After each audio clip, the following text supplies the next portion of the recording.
I got temporary power set up. I've got the radio receiver hooked up.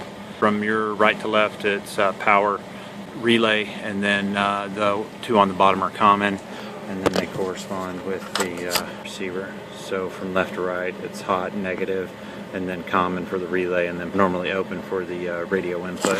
So I've just got that hanging out temporarily right now until I get the antenna mounted, which is what I'm going to do next.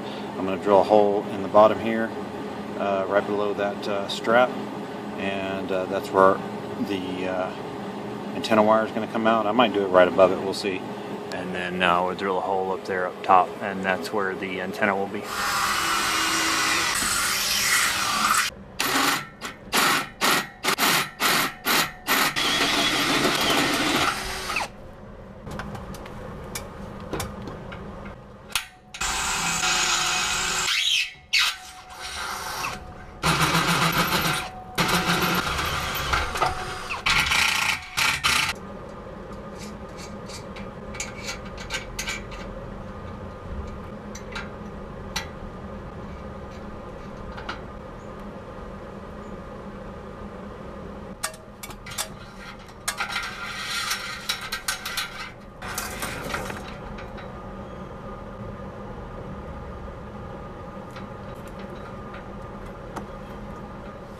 Well, I was talking to the homeowner.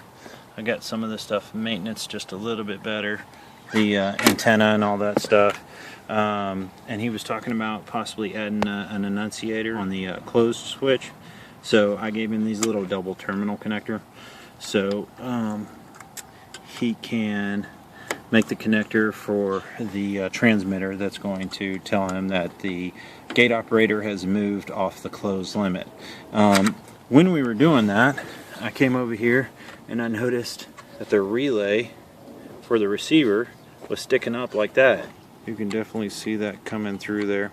So it's probably just a cold solder. So now I've got to replace that, and I've already programmed the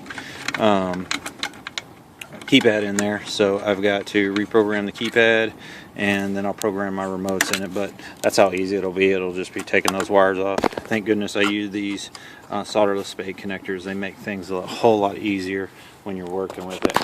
I have the receiver replaced, and the keypad and the remotes are programmed in there. Now I'll just screw this down and then get this cable out of the way. One of the places I like to put it is like that.